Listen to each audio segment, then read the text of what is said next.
بسم اللہ الرحمن الرحیم۔ محترم ناظرین، السلام علیکم۔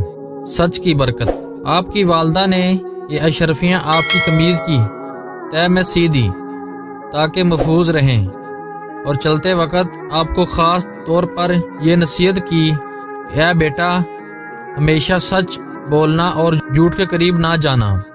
شیخ عبد القادر جیلانی، جنہیں غوث اعظم بھی کہتے ہیں، بہت بڑے بزرگ اور ولی اللہ ہو گزرے ہیں۔ آپ کی ساری زندگی سلام کی تبلیغ میں گزری۔ بے شمار لوگوں نے آپ سے روحانی وظائف حاصل کیے۔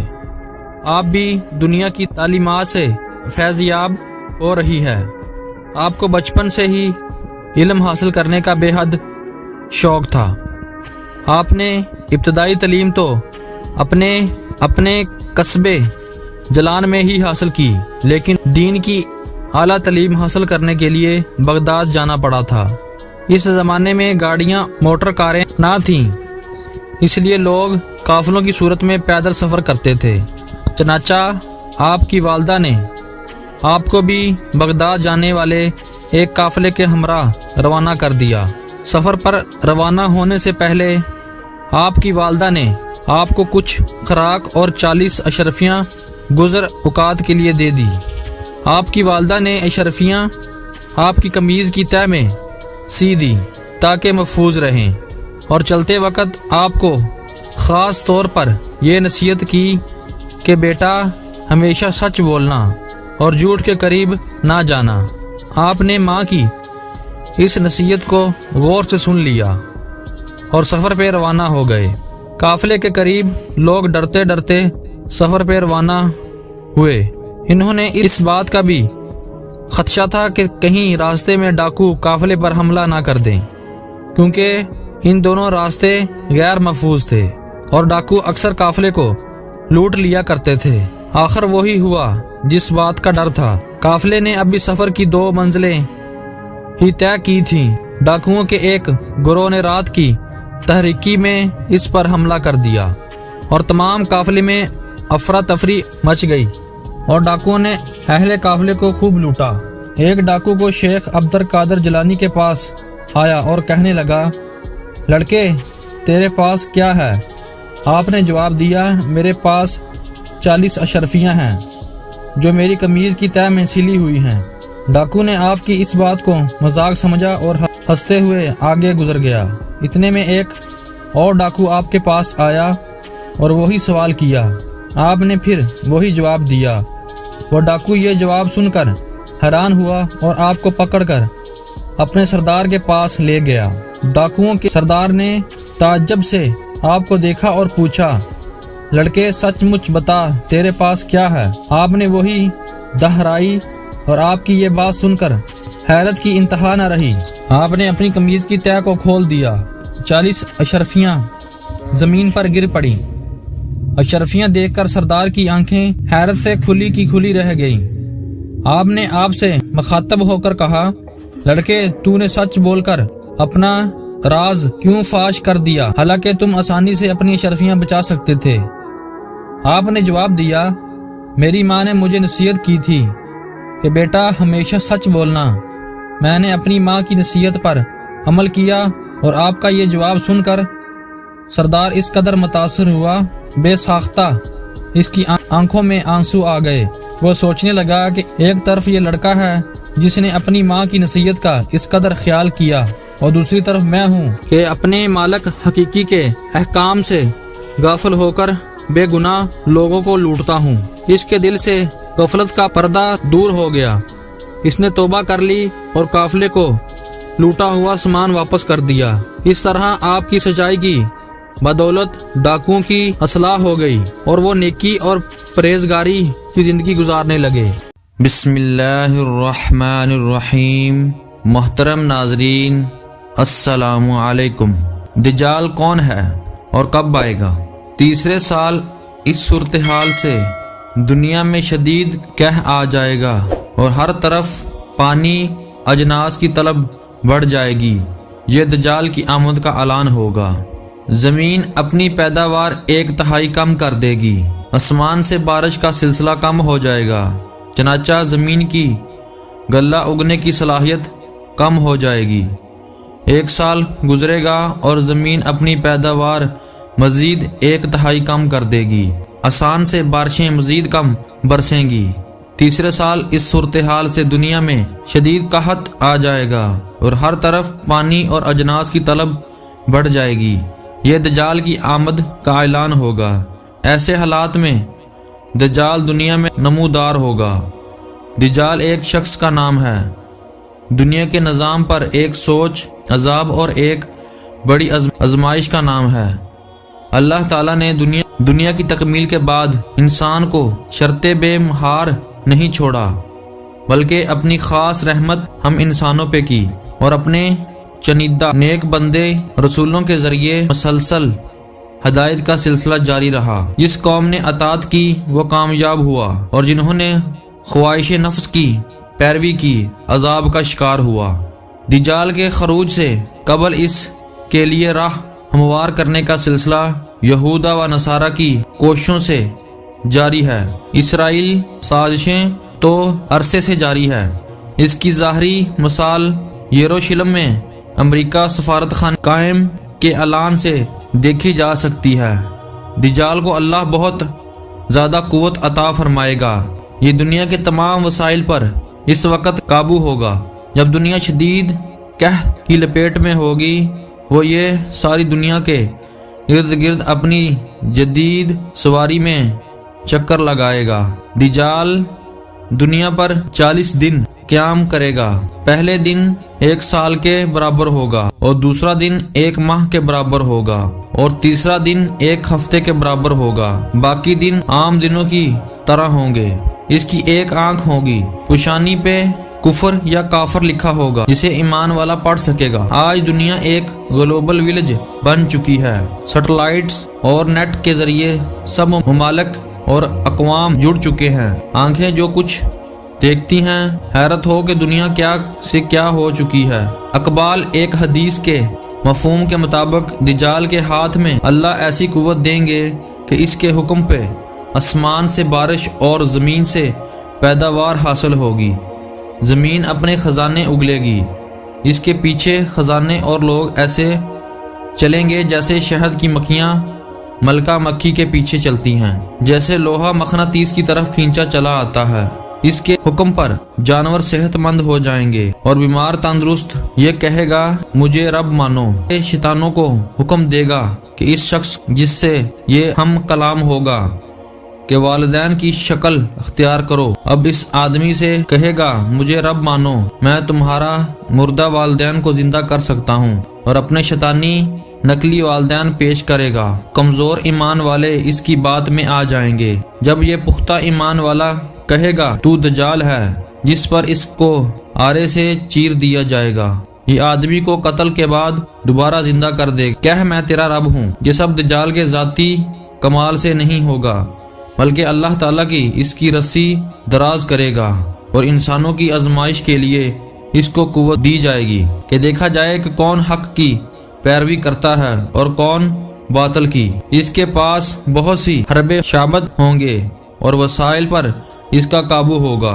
دنیا پہ قیامت سے پہلے ایک قیامت برپا کر دے گا۔ حضرت امام مہدی کا نزول ہوگا اور اپنے جاں بازوں کو لے کر لڑنے کی تیاری کر رہے ہوں گے کہ حضرت عیسیٰ علیہ السلام کا نزول ہوگا، اور جب عیسیٰ دجال کو بابل کے مقام پر قتل کریں گے، اس وقت دجال کے 70,000 یہودیوں کی جماعت ہوگی۔ یہ یہودی لڑائی کے دوران غرقد نامی درخت میں پناہ لیں گے، اور یہ درخت یہودی کو اپنے اندر چھپا لے گا۔ اللہ کی مدد سے فتح ہوگی۔ فتنہ دجال بعثت آدم سے قیامت تک کی سب سے بڑی اور ہولناک آزمائش ہے۔ اس سے حضرت محمد صلی اللہ علیہ وسلم نے پناہ مانگی اور اپنی امت کو مضبوط رہنے کے لیے سورۃ الکہف کی پہلی 10 آیات حفظ کرنے کی تکیل فرمائی۔ اللہ مجھے، آپ سب کو اور ہماری آنے والی نسلوں کو اس سے محفوظ رکھے، آمین۔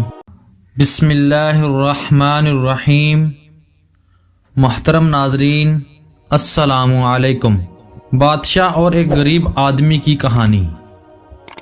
میرے پاس اتنے پیسے نہیں ہوتے کہ میں شہر کے کرائے